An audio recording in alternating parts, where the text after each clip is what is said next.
Hello बच्चा लोग, welcome to my channel again. I hope you all are doing good. ठीक है, और ना अभी हम लास्ट 2 टॉपिक शुरू करने वाले हैं, है ना। इस चैप्टर को ख़त्म करने वाले हैं एकदम अच्छे से। पहला क्या है हमारा, characteristics of coordination and importance of coordination. अच्छा, एक बात और, ठीक है, जैसे कि आपको पता है कि हम नोट्स तो देंगे ही इंस्टाग्राम और टेलीग्राम पे। ये चैप्टर जैसे ही खत्म होगा हम आपको नोट्स वहाँ सेंड कर देंगे, plus questions MCQ plus case based questions, और एग्जाम आएंगे तो फिर 10 ईयर पेपर के हम कंबाइन करके केस स्टडी बना के आप प्रोवाइड करेंगे। ठीक है, तो यहाँ पे हम ये बोलना चाह रहे हैं कि देखो, हम टीचिंग कर रहे हैं, ठीक है, लेकिन अभी हम क्या है कि हम ऐसे डायरेक्ट इंटरेक्शन तो नहीं हो रहा है ना, हम बस वीडियो बना के पोस्ट कर रहे हैं। तो आपको हमें एक फीडबैक देना होगा थ्रू कमेंट सेक्शंस कि हाँ मैम समझ में आ रहा है तो फिर वो भी बताओ, नहीं समझ में आ रहा है वो भी बताओ। ठीक है, ताकि हम उस तरीके से वीडियो को फॉर्म कर पाएँ कि आपको ईजिली समझ में आ पाए। ओके, चलो शुरू करते हैं। पहला क्या है हमारा characteristics, coordination integrates group efforts. हमने कोऑर्डिनेशन का जब डेफिनेशन बताया था ना, तभी बोला था क्या करता है ये, कि ग्रुप एफर्ट्स यानी कि सब पर्सन के इंडिविजुअल्स गोल्स होते हैं, है ना। कोई अगर आए तो उसको हो सकता है बेसिक नीड्स हो, रोटी कपड़ा मकान की ज़रूरत हो, कोई आया हुआ तो उसे फेम की ज़रूरत हो, है ना। कोऑर्डिनेशन का क्या काम होता है कि सबको बराबर में लेके चलना, है ना। सब बराबर में बैठ के काम करे, ऑर्गेनाइजेशन का गोल पूरा करे, कोई अपने पीछे ना भागे कि भाई मेरा काम। जब भी हम स्पोर्ट्स देखते हैं तो कहीं पे ऐसा होता है कि जो फील्डिंग कर रहा होता है वो देखता है कि कोई और आ रहा है, तो ऐसा नहीं होता है कि नहीं ये कैच मुझे पकड़ना है, ठीक है, और ये कैच मैं ही पकड़ूंगा, कोई और करेगा तो फिर उसका नाम हो जाएगा। नहीं, दे शो टीम स्पिरिट, दे शो ग्रुप एफर्ट्स। वो पर्सन वही रुकता है और दूसरे को कैच लेने देता है, राइट। क्योंकि वहाँ पे इंपॉर्टेंट क्या है, टीम का जीतना, है ना। टीम का जितना इंपॉर्टेंट है, ये इंपॉर्टेंट नहीं है कि मुझे फेम मिले, राइट। तो ऑर्गेनाइजेशन में भी यही गोल होता है कि हमारा ऑर्गेनाइजेशन का गोल पूरा होना चाहिए। ये नहीं देखना है कि मुझे कितनी शाबाशी दी गई है, सामने वाले को कितनी शाबाशी दी गई है, राइट। तो कोऑर्डिनेशन यही काम करता है कि सारे पर्सन ग्रुप एफर्ट्स साथ में काम करें, इंडिविजुअलिटी ना रहे वहाँ पे। ठीक है, नेक्स्ट है हमारा ensures unity of action. Coordination ensure unity of action. हमने जब डेफिनेशन बताया था ना, तो वहाँ पे एक बात बताई थी कि जो प्रोजेक्शन का होगा, जो सेल्स का बंदा होगा, दोनों को कोऑर्डिनेशन मेंटेन करना होगा। प्रोजेक्शन वाला सामान बना के बैठ नहीं जाएगा कि नहीं मैंने सामान बना लिया, राइट। ये कोई यूनिटी नहीं है, ये कोई एक्शन नहीं कर रहे हो आप, आपने सिर्फ अपना काम किया, आप करके बैठ गए हो, राइट। लेकिन यहाँ पे इंटरडिपेंड हो आप। जब तक आप सेल्स को बताओगे नहीं तो ऑर्गेनाइजेशन का सामान बिकेगा कैसे, है ना। अगर आप सामान बना के बैठ गए हो तो कस्टमर तो कोई भगवान बैठा नहीं है कि उसको पता चल जाएगा कि भाई वहाँ तो सामान बन गया, वहाँ से जाके बस लेना है, ठीक है ना। वहाँ पर प्राइस चेक लगे है ना कुछ, ठीक है। तो यहाँ पे क्या है, कोऑर्डिनेशन क्या करता है, फोर्स करता है, एक बाइंडिंग फोर्स है। फोर्स करता है कि आपको साथ में काम करना ही होगा, ठीक है। क्योंकि आप ऑर्गेनाइजेशन में हो तो आपको ऑर्गेनाइजेशन के गोल पे ध्यान देना होगा, ठीक है। नेक्स्ट है हमारा कंटिन्यूअस प्रोसेस। अच्छा, जब भी हम कंटिन्यूअस प्रोसेस बोलते हैं, इट मीन्स कोऑर्डिनेशन ऐसा नहीं है कि भाई उसने प्रोजेक्शन वाले को बोला कि सेल्स वाले को कि भाई काम कीजिए, तो उस प्रोजेक्शन वाले ने सेल्स को बता दिया, क्या कोऑर्डिनेशन यही खत्म हो गया। नहीं, अब सेल्स वाला अपना काम करेगा और नेक्स्ट डिपार्टमेंट को नोटिस देगा, राइट। ये नहीं है कि अब सेल्स वाला भी अपना काम करके बैठ गया। तो ये कंटिन्यूअस प्रोसेस है, यानी कि कोऑर्डिनेशन रुक नहीं रहा है। जब हम प्लानिंग करते हैं तब कोऑर्डिनेशन चाहिए होती है, जब हम ऑर्गेनाइजिंग करते हैं तब हमें कोऑर्डिनेशन चाहिए होती है, जब हम स्टाफिंग करते हैं, डायरेक्टिंग करते हैं, कंट्रोलिंग करते हैं, तब हमें कोऑर्डिनेशन चाहिए होती है, ठीक है। इसलिए जैसे मैनेजमेंट एक नेवर एंडिंग प्रोसेस है, कोऑर्डिनेशन भी एक नेवर एंडिंग प्रोसेस है, प्लस कोऑर्डिनेशन हर एक फंक्शन में इंपॉर्टेंस रखता है, ठीक है। नेक्स्ट है हमारा all pervasive function. All pervasive function means हर एक फंक्शन में रहेगा, हर एक ऑर्गेनाइजेशन में कोऑर्डिनेशन की ज़रूरत है, ठीक है।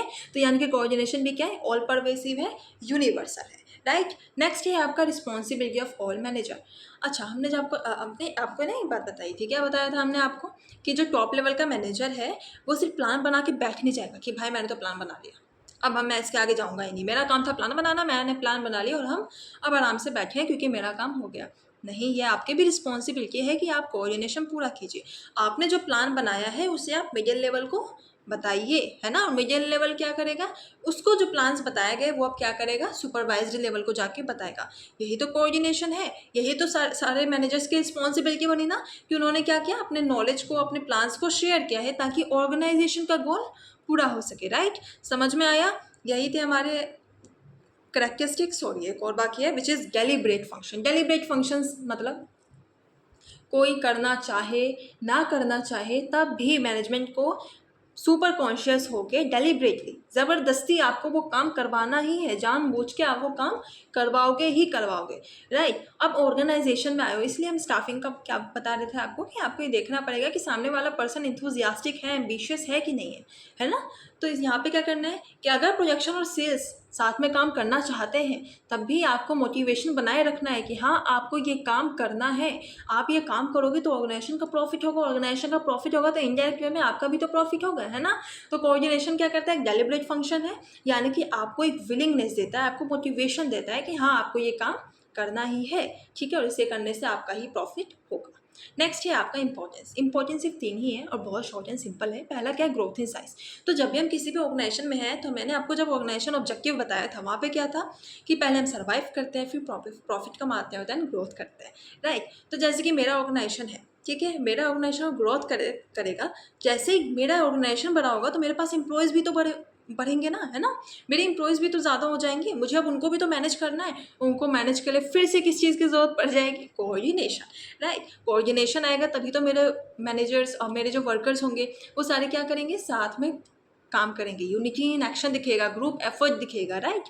तभी तो मेरा कोऑर्डिनेशन पूरा होगा। नेक्स्ट है हमारा फंक्शनल डिफरेंशिएशन। फंक्शनल डिफरेंशिएशन आप अच्छे से पढ़ोगे ऑर्गेनाइजिंग चैप्टर में। और इन शॉर्ट क्या बोल सकते हो आप फंक्शनल डिफरेंशिएशन को, यानी कि अलग अलग डिपार्टमेंट्स के अलग अलग फंक्शंस होते हैं, है ना। कोई स्टॉक मैनेज कर रहा होगा, कोई सामान बना रहा होगा, कोई सीएस देख रहा होगा, है ना। तो ये सारे क्या अलग अलग फंक्शंस हैं, अलग अलग डिपार्टमेंट्स के अलग अलग फंक्शंस हैं। ये सब डिफरेंट है बट इनके बीच में इनके बीच में एक बाइंडिंग फोर्स होता है जिसे हम क्या बोलते हैं, कोऑर्डिनेशन। और जो इन्हें क्या बना रहा है, इंटरडिपेंडेंट, यानी कि ये एक दूसरे के ऊपर इंटरडिपेंडेंट है। जब बिना स्टॉक, बिना सेल्स के, बिना प्रोडक्शन के स्टॉक कहाँ से आएगा, है ना, और बिना प्रोडक्शन के इसके सेल्स कहाँ से आएगा, राइट। तो ये सारी चीज़ें क्या है, एक बाइंडिंग फोर्स है, राइट। नेक्स्ट क्या है हमारा, स्पेशलाइजेशन। नाउअडेज़ मार्केट में अगर आप जा रहे हो तो आपसे ये ज़रूर पूछा जाता है कि आपकी स्पेशलाइजेशन किस चीज़ में है, राइट। कि आपको सबसे ज़्यादा पसंद कौन सा काम है, आप कौन सा काम ज़्यादा करना चाहते हो, राइट। आपको सबसे ज़्यादा नॉलेज किस चीज़ में है। तो जब भी हम ऑर्गेनाइजेशन की बात करते हैं, जब भी हम कोऑर्डिनेशन की बात करते हैं तो किस चीज़ को ध्यान में रखना होगा, स्पेशलाइजेशन, राइट। अगर मेरा स्पेशलाइजेशन बिजनेस में है तो हम बिजनेस ही पढ़ाएंगे ना, हम अकाउंट्स तो पढ़ाने नहीं चले जाएंगे, या हमें साइंस तो नहीं दिया जाएगा, राइट, क्योंकि हम कॉमर्स के हैं। तो मेरी स्पेशलाइजेशन ऑब्वियस सी बात है कॉमर्स के सब्जेक्ट्स में होगी, ना कि साइंस के सब्जेक्ट्स में, राइट। तो स्पेशलाइजेशन के हिसाब से हमें काम देना होता है, तभी कोऑर्डिनेशन बरकरार रहेगा। इंपॉर्टेंस ऑफ कोऑर्डिनेशन इतना ही था, ठीक है। और इसी के साथ हमारा ये चैप्टर खत्म होता है। In next video we will start principles of management which is second chapter, ठीक है। टिल देन आप ये पूरा लेक्चर्स अच्छे से देखना, हम प्लेलिस्ट बना देंगे, ठीक है। और हमें प्लीज़ फीडबैक बताते रहना कि हाँ मैम लेक्चर समझ में आ रहा है, हाँ मैम हो सकता है कि हमने कहीं पर गड़बड़ी की हो तो मैम आप ये सही कर दीजिए, तो वीडियोस ज़्यादा सही समझ में आएंगी, ठीक है। बाकी अगर आप नोट्स चाहते हो साथ में पढ़ाते पढ़ाते तो जस्ट गिव मी 1 मंथ, हम जल्दी ही सेटअप लाने वाले हैं, तो उसके साथ वो चीज़ें नोट्स भी हम आपको साथ में ही देने लगेंगे, ठीक है। तो यानी कि अभी नोट्स के लिए आप हमसे टेलीग्राम और इंस्टाग्राम पे जुड़ सकते हो, ठीक है, वहाँ पे ले लो। वेल जब सेटअप आ जाएगा तब भी हम वहाँ पे notes in the ways of PDF send करते रहेंगे, okay. Questions, case based studies and MCQ सब वहाँ पे मिल जाएंगे आपको, ठीक है। आप वहाँ पे भी हमसे कनेक्ट हो सकते हो, ठीक है। अच्छे से पढ़ो, बाय बाय।